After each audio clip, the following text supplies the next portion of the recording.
Hello, everyone. Welcome. Today we're joined by Tsukasa Ono and Marina Takahasi, who live in a housing cooperative in Japan on an island called Yakushima. The co-op is called Sumu Yakushima and was conceived and designed by Tsukasa. 8 members collectively own the co-op via joint stock company and each have an equal share. The design is a mix of modern and traditional Japanese architecture and civil engineering practices. Furthermore, the built environment is in harmony with the natural environment. So welcome, Marina and Tsukasa. Thank you for joining us. Thank you. So can you explain a little bit about your housing cooperative? When was it built? Who lives there? And just a little bit about the overall concept. Sumu Yakushima is experimental housing cooperative jointly created by 8 owners.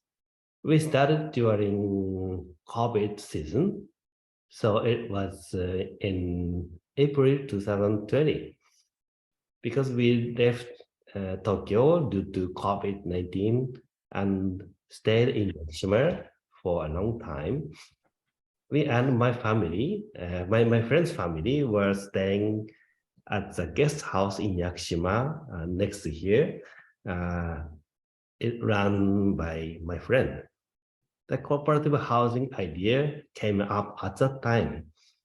We could not go back to Tokyo because it was locked down.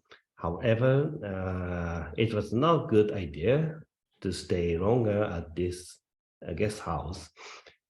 So we decided to build a small house for sleeping with 2 families with self-building.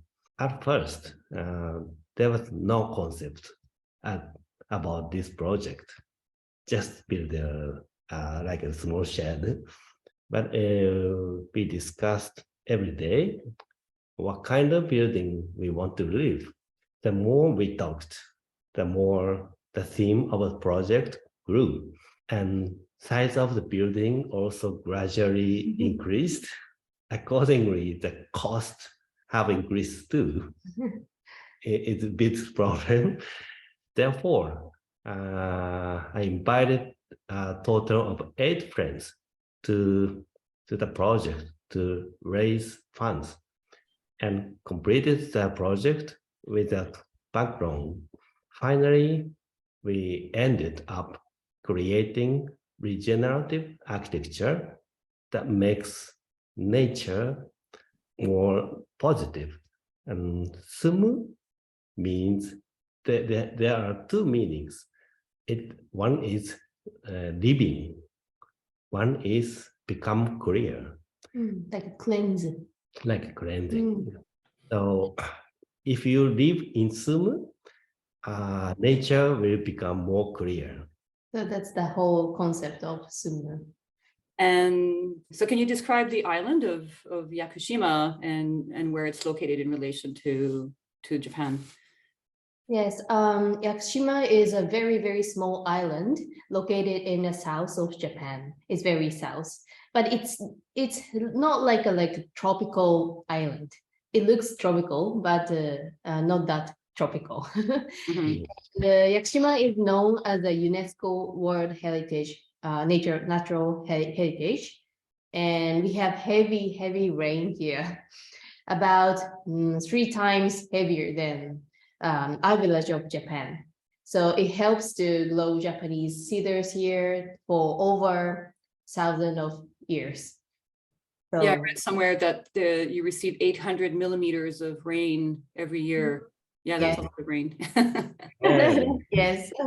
Can you show us here the window that you're facing? You showed it earlier where it was very green. Over the trees, there's the ocean, the Pacific Ocean. All right. So no rain today. You're actually seeing some sun. Yes. That must feel nice. If it rains, it's very heavy, but not like every day raining. Oh, okay. So it's just heavy rains. Okay. Why did you want to live on this island and this kind of community? Actually, it was not my choice at first. It's like a coincidence. I came here in 2018 for business trip to help with renovation work of most ocean house. The guest house. The guest house next to the Sumu. Mhm. It runs by my friend. I never imagined that I started to live here in Yakushima Island at that time. When we came to Yakushima for business trip in April 2020, I saw the news that told Tokyo gonna be locked down. So we decided not to go back to Tokyo at the moment. I thought I would stay here for a few days more, just a few days, a week, to see how it goes. But the situation was getting bad day by day. We couldn't live here. Finally, we have stayed almost for 6 months. Half a year. Half a year. That's a bit more than a few days. More than a few days. More than a few days. At this period, I spent time with my friends as a guest house friend and my friend's family who lived with us, just like a real family. It really enjoyed to stay with them. I came to like Yakushima, and through the staying, I wanted to live with these friends here. That's why I moved to Yakushima Island. Now I love Yakushima and I love to living here. And what about you, Marina? Do you feel the same way? Do you love living on the island? Yes, like same situation. I haven't imagined that I'm gonna live in an island, but because I was city girl in Tokyo, but after though that 6 months, like I started to feel very comfortable in this in natural living style. So yeah, I really like to stay in this island now. And were there any lockdowns on Yakushima? Not really.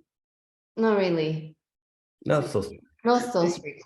You were lucky that you escaped that then. You You made the right decision. Yeah. Yeah. If we stayed in Tokyo, I could not come. I could not come here because my friend cannot accept to live here. But before COVID, I came here and we stayed here. So they accepted to stay longer.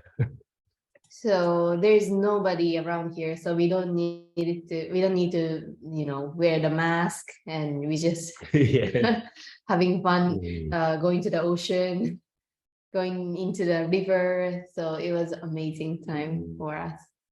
So that was kind of the silver lining, as they say, of COVID for you. Like this may not have happened if it wasn't for COVID. Yeah, thanks to COVID.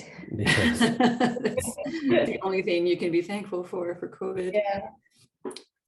And so where did you learn about housing cooperatives? Where did you get the idea from? I haven't learned about the detail of housing cooperative, but I have developed and designed many share houses at the company I used to work for, maybe 5 or 10 years ago. So housing cooperative idea were familiar to me. And about Sumu Yakushima, there was no rule about the cooperative, but we made the rules through repeated dialogue with our members. I'm not a professional, but we talk a lot about it. So you explained the concept to the other members, your friends that you convinced to move to Yakushima as well. Yes, like we told all about the concept of Sumu, that this house will be the place that save the planet and express like benchmark for future lifestyle, like after COVID lifestyle. So then they were excited to experience that and agreed to participate our Sumu project right away. So can you explain a little bit about the ownership structure of the cooperative? You mentioned that, well, I mentioned in the introduction that that everyone has an equal share, like they bought into like a company. Yeah, so can you elaborate on that a little bit? Yeah, as you just told me, we established a joint stock company, and with 8 owners, like they were like equally invested, and because there are tax incentives for investing in newly established companies, so that's the only reason. So it doesn't have to be like company, but yeah, because of the tax things. So we decided to do that. And so have you established some rules on, like, let's say one of the families wants to leave and they want to sell their share? How do you deal with that? We have several teams for decision. The smallest team is me and one another owner who started this project. We've talked about the most fundamental vision. A regular team consisting of 4 people who discuss everything necessary for the project. So we had regular meetings every 2 weeks until construction was completed, and important matters such as budget and rules approved when all 8 owners gather. The meeting is held about twice a year. However, this discussion, all owner discussion, will take place at a casual dinner rather than a formal setting. We are always looking forward to the gathering of the owners because we love each other. And it's really fun because they don't focus on the financial return, but we just how to enjoy the place. Okay. Like this, there are 3 patterns, 3 teams to decide the decision. So you have 3 teams that they decide on, like, different types of decisions? Yes, different types. Okay. And then you meet twice a year, like everyone all together meets twice a year. Yeah. And so how long has everyone been living there? Everybody lives about like a week or 2 weeks. And we live more than a week, so it depends on the families because they have children, so they have school, so they can only come in the summer season and also the spring season. So it depends on the owners. Oh, okay. So they're not living there all the time. No. Okay. They have another house in Tokyo or somewhere. Okay. So this is more of a, like, yeah, when there's no school, like for holidays and things like that. Yeah. Okay. Yeah. So I asked about, if they want to, so if someone wants to leave, they can sell their share. So how would you find someone to replace that person? Like, would would the person leaving have to find someone to replace them, or would you would all decide together on a replacement, or you'll just deal with that when that happens? And an investment contract signed between all owners of the company. And there are also negative conditions such as rule for buying and selling stocks. But usually all owners join the project not looking for financial return. So I don't think the owner will sell the shares for their profit. So you have a shared kitchen where you can cook meals together. How to explain to us how that works? Yeah, you're in the kitchen, right? So this is like a communal space for everyone. Yeah. So this is a kitchen and living together, living place. Mm-hmm. And the kitchen becomes, as you can see, the center of communication.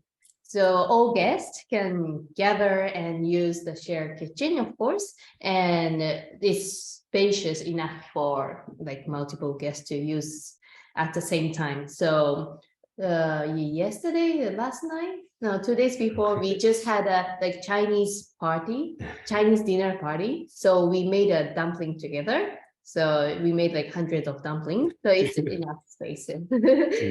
So when guests prepare their own meals, communication occurs through cooking and also while eating. And sometimes we host the kind of parties and invite local peoples, like local neighbors, local friends, so that everybody can like enjoy this place. Oh, nice. So you're sharing this experience with the other people who live around there. So when you say guests, do you mean like the guests from the guest house? Actually not. Usually guests are like friends of our owners. Oh, right. Okay. So they come and use the facilities and the accommodation. Okay. Yeah. Yes. So there's a guest house next to our places. So that's guest house. They used to do the guest house business before COVID, but they turn into like a guide club, like natural activity service. And in the near future, they plan to host student interns, young people, and teach them how to like live and clean up with the nature. So they're changing their business. And then so the guest house can also be like, let's say that the families are there and they don't have room for their guests. They can stay in the guest house, and can people like just like strangers can they book the guest house if they want to come and visit the island? It used to be, but they're not doing it anymore. No. Okay. How come? Because they don't want to like do the hotel guest house service. They want to like more focusing on like teaching. All right. Okay. I want to touch a little bit on the architecture. So Tsukasa, you are the architect of the buildings and used a regenerative model of architecture. Can you explain to us what that means? Okay. Usually, architecture cannot build from destroying or damaging the environment. That's sad. We cannot make the damage zero, but our buildings aim to change the environment in a more positive way than it was originally. So that means regenerative. Our method is a new approach that combines traditional Japanese civil engineering with contemporary technology. Burned earth is placed under the foundation. The carbonized surface promotes the growth of mycelium in the ground, joining the building to the soil network. This promotes a symbiotic effect, whereby tree roots grow under our building and support the soil. I found out the man-made building and nature work together. This is our idea. So you're kind of replicating what's already happening in nature with, instead of disturbing the soil and, and just digging holes, the buildings are built on top, like are on pillars, correct? Mhm. Like they're elevated from the soil. Mhm. And so that way, you've got some air circulating, and it's also allowing the water to circulate. Mhm. Yes. Yeah, you're right. So it's a like traditional Japanese style to build like 2 meter high is from the ground. Raise the floor. Raise the floor. Raise the floor. And like building in that way, it's like a building a house equals like planting a tree. Like to build a house, it is like planting a tree in that field. Yeah, it's connecting the several trees, and it forms a new environment with house and the nature. Interesting. So do you experience, or have you experienced any moisture problems, any issues with because you have a lot of wood, like the wood, is the wood, like, did you have to preserve the wood? The wood is weak about the moisture, but that's fine. That's because the moisture and grow the bacteria, and it eat the wood and go bad. But if the wood is always dry, like this sunny day, it's keep more healthy. Then this raised floor style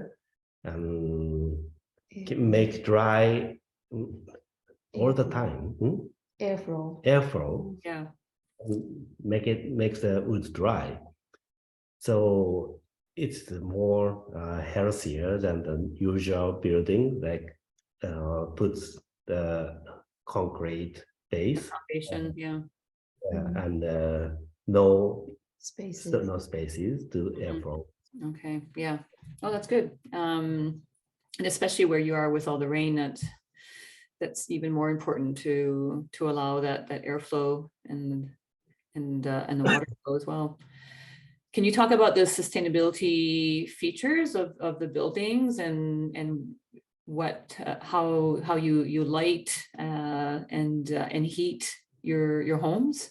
First of all, Yakushima Island is almost 100% powered by hydroelectric power, and it is very good for environment. But however, we take on the challenge of creating an off-grid power supply that is complete within the site itself. It generates electricity from the sun and stores it in a storage battery under the floor. When introducing the off-grid system, the building was really high airtight and highly insulated. Rainy days generate less power because the sun is weak, but it is a chance. We think this is a chance to reconsider our lives. Alternatively, you can turn off the lights early in the night, or go to a nearby hot spring instead of boiling the bath water, and to use less energy. Speaking of sustainability, the building was built entirely out of local island cedar wood. From now, I would like to maintain the cedar forest in this watershed, use lumber obtained there to repair buildings and make the furniture from the forest upstream of here. Do you know how much lumber you used for like the volume exterior and the interior? I calculated, but sorry, I forget now. Okay. Do you have an idea of like how many trees? How many trees? Mhm. 1, 2, 3. Over 100 Yeah. trees. So 400 we trees. need to wait until the staff cut the trees. So it was like a how do you say? Very fresh, Very fresh. like a fresh vegetable. Uh-huh. Production of the lumber is not big in this island, so they don't have stocked dried wood in a factory. So when we ordered the number of wood trees, after that they start to cut the tree, Mhm. and they deliver here Mhm. as soon as possible. So it's still wet, like the fresh vegetable. It's very wet. They don't. Usually, you have to dry Mhm. the tree before build, but in this island, no one do it. And it seems to work, no problem. A little bit problem, Yeah. but But they have a technique to technique, like yeah, combine together the not dried yeah. wood. So usually we use like not non-dry wood. It will bend and makes different shapes, but they have technique to like make it Yeah, all so right. the carpenters can read how it's will bend, gonna bend, and they calculate in their head, in their mind, put the trees the right position. It is kind of strange tradition in this island. Oh, really? So these were local carpenters that you hired Yeah. to build Yeah. the co-op? Yeah, they know a lot about how to operate with this tree, a local tree. And also nature. Yeah. Yeah, I saw, and I think it was on your website, there's a video that shows how the pieces of wood come together, and there's no nails, or there's no screws, like the wood kind of was cut in a way that it fit together. So yeah, it's coupled. So is that technique being used everywhere in a co-op, or just in certain places? Like, are there like no nails and no screws anywhere? No nails and no screw is only for the shrine. For when you build a shrine, you use that kind of technology without nails. But it is very special because you have the allowance, the special allowance.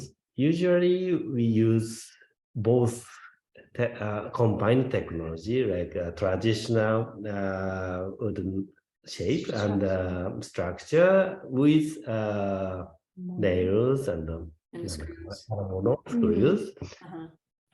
Because it's a regulation of Japanese architecture. So without permission, without special permission, we use nails and screws. This building is combined both. Okay. And is the island like part of the earthquake zone? Yes, of course. Yeah, I guess all of Japan is an earthquake zone. Yeah. We're always shaking. Always shaking. You're always shaking. Yeah. And you're higher up from the ocean too. Like, you don't have to worry about a tsunami. Yeah, it's by the sea, but this place is like how many meters? Like about 30 to 40 meters from high from ocean level. Okay. so it's safe. It's safe. Yeah. Mm. Oh, okay, that's good to know. But of course, we have typhoon and hurricane. So we needed to discuss where to build. Like we wanted the ocean view, but we built our house in the edge. It is very dangerous because it will like cause a wind will come. So we were looking for the right place to build the Sumu buildings for about like half year. Half year we were discussing where to build. So really? Wow. There are big trees, there are huge stones, so we need to Plan the shape of the building. So it was long discussion with nature. So that must have been an interesting project to design then, if you were designing like around the trees and the rocks. Yes, we even cut the shelf. Roof. We even cut the roof for the tree. Existing tree. Oh yeah. Oh cool. Usually people cut the tree for the property. We cut the property. You cut the property. You cut the house. And so because you have such a high rainfall, and I imagine it's cloudy, do the solar panels provide enough energy, or do you have to? Well, you said earlier that you've altered your habits, and so you'll I don't know, go to bed earlier. You're not using the lights throughout the evening. But if you do need to have lights, are you able to just tap into the hydroelectric power? We can switch into the local power. So in case of emergency, we can change, but usually emergency equals like typhoon or something. We gonna need the local power cannot supply, so we're using our power. Right. So yeah.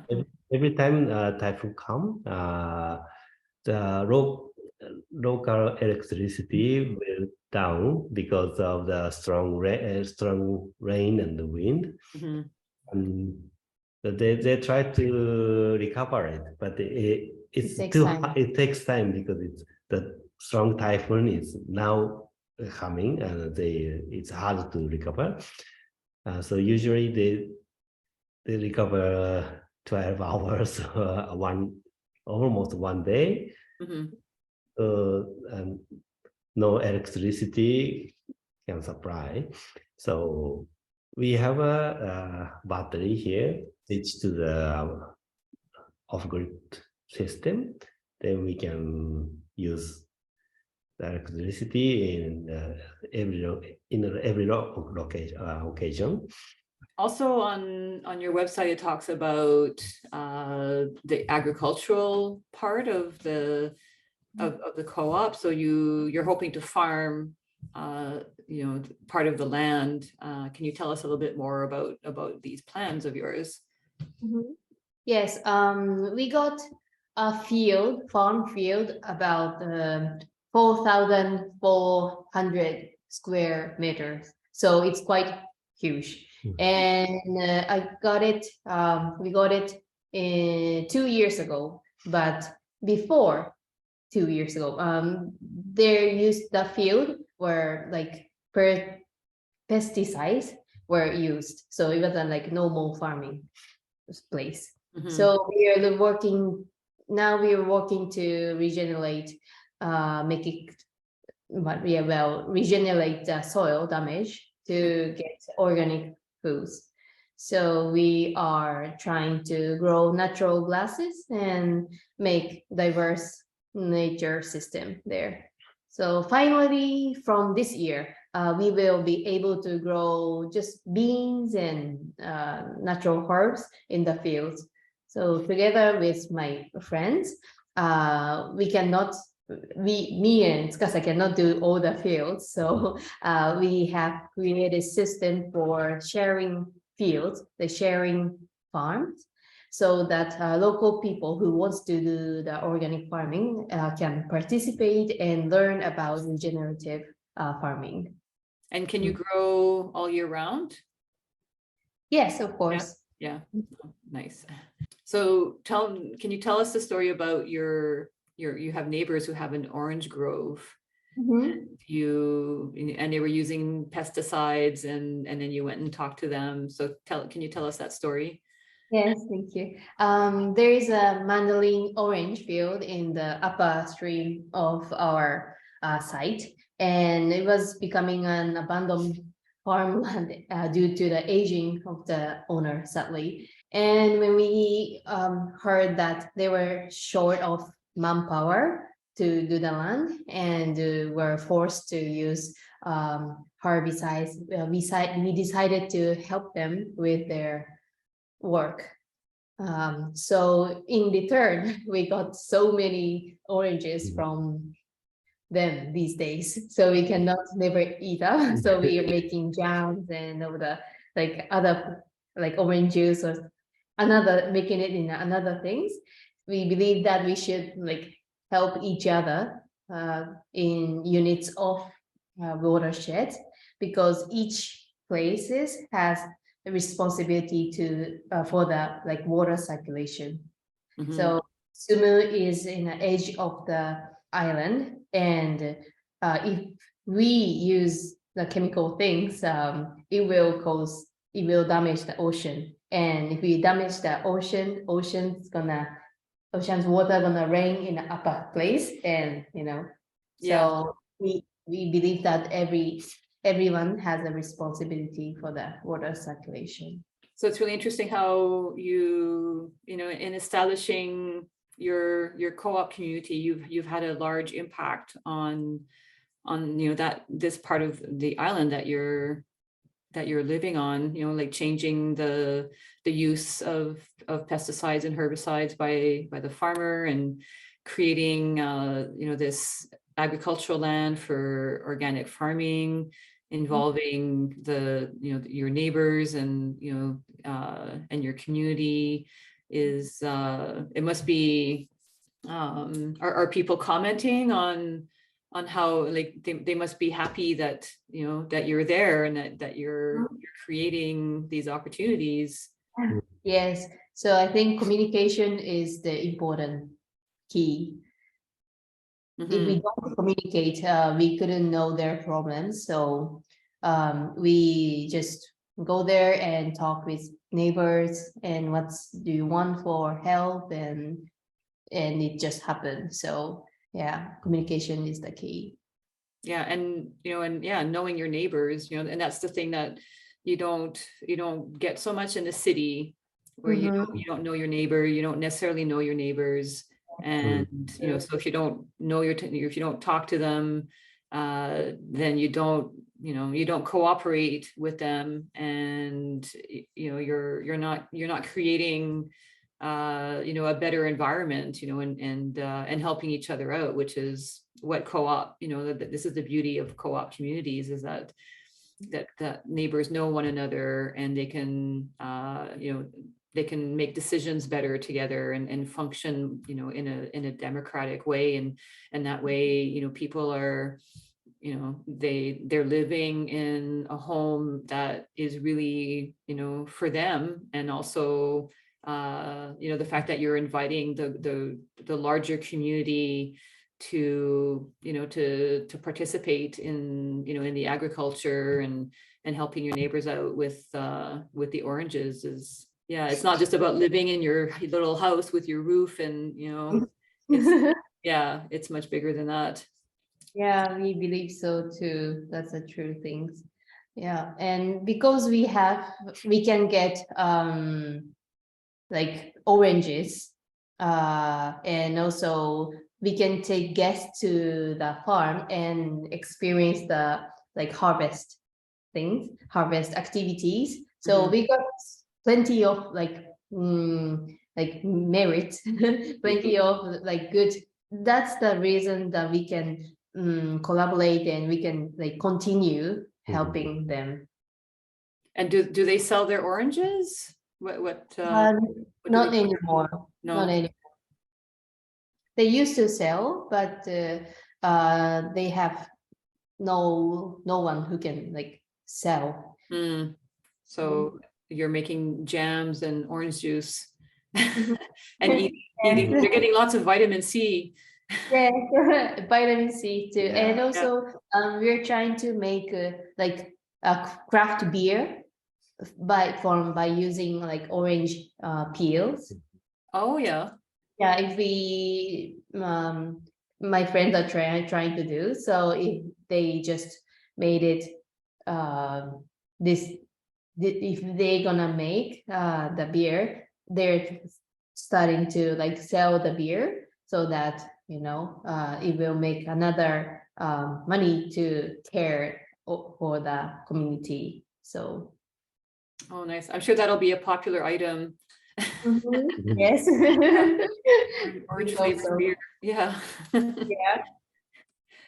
Is there anything else that you'd like to share with us about your co-op, about like how how it's changed and transformed the way that you live and how your friends live? Like what's the overall feeling of living in Sumu Yakushima?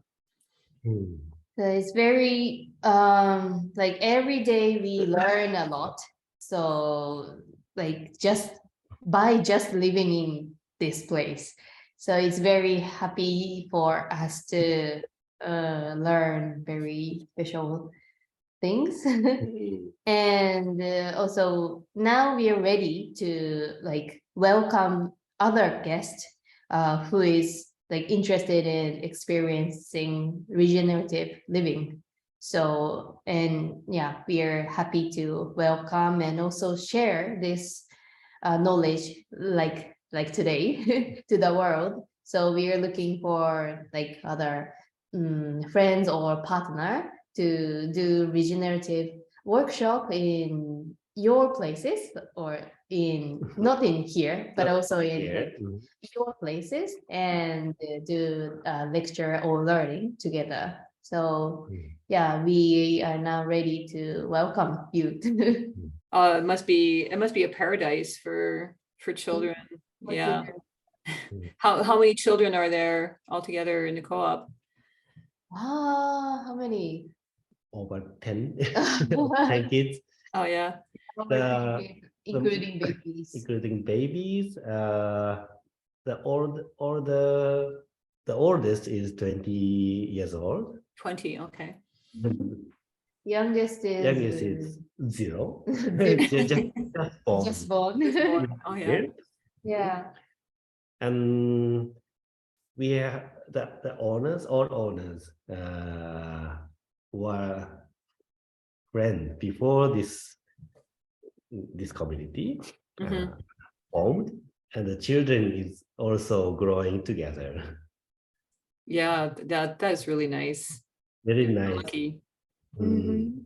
So it's very important to like enjoy younger generation in here, because if we just enjoyed with like old generation, it will end. So we need to continue. So we are doing like fun activities for them, so that we can like love this place and feel home to this place. So every like anytime they can come back and stay together. And they get to eat lots of oranges too. Yeah. Yes. We winter is orange season. So now these 2 months are we can find oranges. So we'll add your website address to the podcast. And are there other places where people can find you? Are you on social media? Yes, we have Instagram account. So That's Sumu. Sumu and our Instagram. My Instagram also telling about describing about Sumu. Thank you so much for sharing your information with us. I really appreciate it. Thank you very much. Thank you very much. And you too. You too.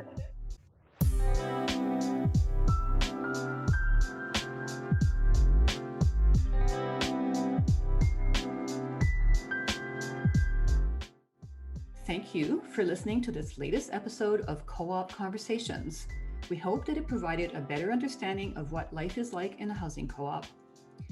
If you're interested in finding out more, you can visit us at housinginternational.coop.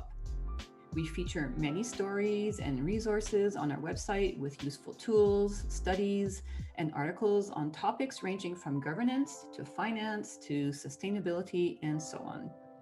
You can also find us on social media, on Facebook, LinkedIn, Twitter, YouTube, and Instagram, where we like to share stories and good practices of co-op housing around the world. If you want to find a housing co-op in your region, I suggest that you do an online search for co-op housing along with the name of your city, and hopefully something will come up. I would like to thank all of our guests for sharing their stories with us. Thanks for listening.